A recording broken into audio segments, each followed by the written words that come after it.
My name is Red by Orhan Pamuk. Chapter 1. I am corpse. I am nothing but a corpse now, a body at the bottom of the well, though I draw my last breath long ago, and my heart has stopped beating. No one apart from that wild murderer knows what is happening to me. As for that wretch, he fell for my puzzle and listened for my breath to be sure I was that. Then kicked me out in the mud drift, carried me to the edge of the wall, raised me up and dropped me below. As I fall, my head, which he had smashed with a stone, broke apart. My face, my forehead, and my cheeks were crushed, my bone shattered, my mouth full with blood. For nearly 4 days I have been missing. My wife and children must be searching for me. My daughter spent from crying, must be staring fretfully at the courtyard gate. Yes, I know they all are the window, hoping for my return. But are they truly waiting? I can't even be sure of that. Maybe they have gotten used to my absence.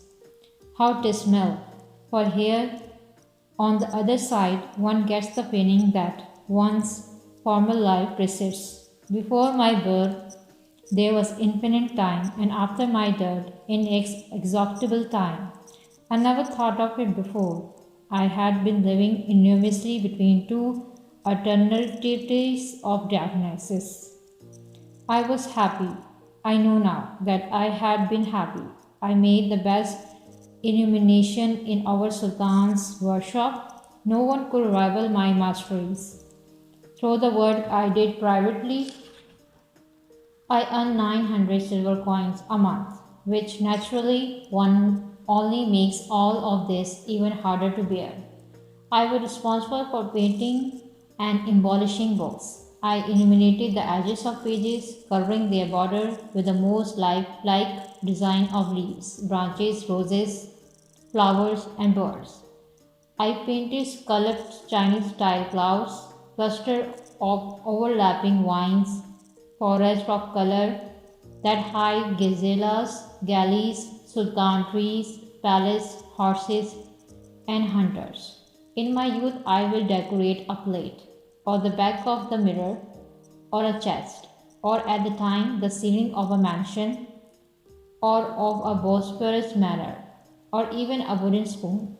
In later years, however, I only work on a manuscript pages because our sultans pay well for them. I can't say it seems insignificant now. You know the value of money even when you are dead.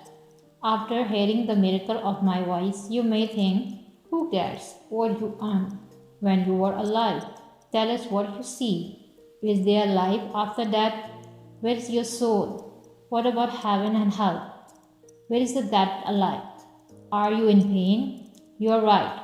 The living are extremely curious about the afterlife. Maybe you heard the story of the man who was so driven by the curiosity that he roamed among soldiers in battlefields. He sought a man who had died and returned to life amid the wounded struggling from their lives in pool of blood. A soldier who could tell him about the secrets of other world.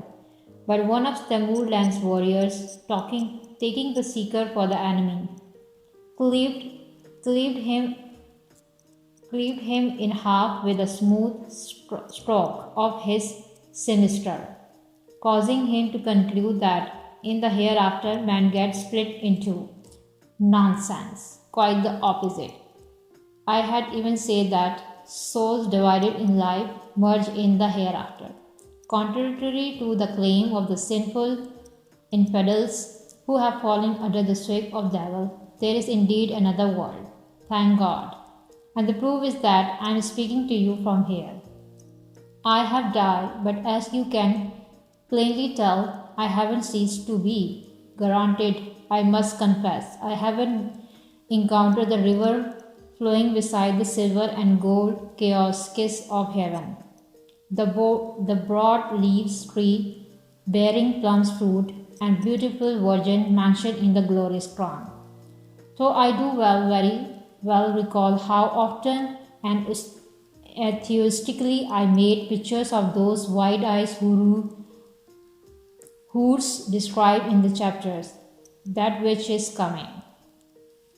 Nor is there a trace of those rivers of milk, wine, fresh water, and honey described with such flourish, not in the Quran, but by visionary dreams like Ibn Arabi. But I have no intention of tamping the faith of those who live rightfully through their hopes and vision of the other world. So let me declare that all I have seen relates specifically to my own very personal circumstances. Any believer with even a little knowledge of life after that will know that a malcontent in my state will be hard pressing to see the river of heaven. In short, I, who am known as Master Elegant Effendi, am that. But I have not been buried, and therefore my soul has not completely left my body.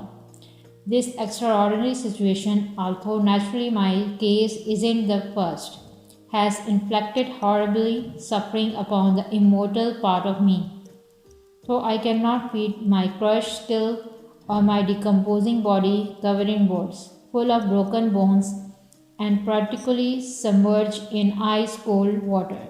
I do feel the deep torment of my soul struggling desperately to escape its mortal coil.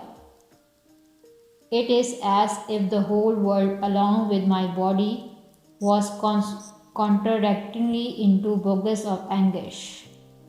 I can only compare this contradiction to the surprising sense of release I feel during the unequaled moment of my death. Yes, I instantly understood that the wretch wanted to kill me when he unexpectedly struck me with a stone and cracked my skull, but I did not believe he had followed through. I suddenly realized I was a hopeful man, something I haven't been aware of, while living my life in the shadow between workshop and household. I clung passionately to life with my nails, my fingers, and my teeth, which I sunk into his skin. I won't bore you with the painful details of the subsequent blows I received. When in the course of this agony I know I will die, and incredible feelings of relief fill me. I feel this relief during the moment of departure. My arrival to this side was soothing, like the dream of seeing oneself asleep. The snow and mud covered shoes of my murderer were the last thing I noticed. I closed my eyes as if I were going to sleep. I gently passed over. My present complaint isn't that my teeth have fallen like nuts into my mouth, or even that my face have been mimicked beyond recognition, or that I have been abandoned in the depth of well. Is that everyone assume I am still alive. My troubled soul is anguished that my family and intimates who yes think of me often imagine me engaged in travel railing somewhere in Istanbul, or even chasing after another woman. Enough, find my body without delay.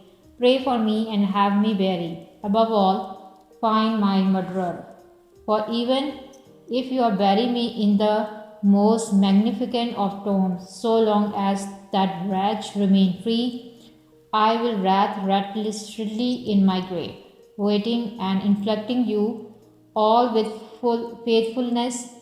Find that son of whore, murder, and I will tell you in detail just what I see in the afterlife. But know this, after he is caught, he must be tortured by slowly splintering 8 or 10 of his bones, preferably his ribs, with a vice before piecing his scalp, with scissors made specially for the task by tortures and plugging out his disgusting oily hair, string by string, so he strange each time. Who is this murderer who vexed me so? Why has he killed me in such a surprising way? Be curious and mindfulness of these matters. You see, the world is full of bad and worthless criminals. Perhaps this one did it. Perhaps that one. In that case, let me caution you. My death concealed an appealing conspiracy against our religion, our tradition, and the way we see the world. Open your eyes, discover why the enemy of the life in which you believe of the life you are living and of Islam has destroyed me. Then why one day they may do the same to you, one by one. Everything predicted by the great preacher Nusrat Hoja of Uzurums, to whom I truthfully listen, is coming to pass. Let me say also that if the situation into which we have fallen were described into a book, even the most expert of the miniaturist could never hope to illustrate it. As with the Quran, God forbid I am misunderstood. The staggering power of such a book arises from the impossibility of its being depicted. I doubt you have fully comprehended this fact. Listen to me. I am emperor hence. I too fear and thus ignore underlying truth and voices from beyond. I did joke about such matter, but I have ended up in the depth of deplorable well.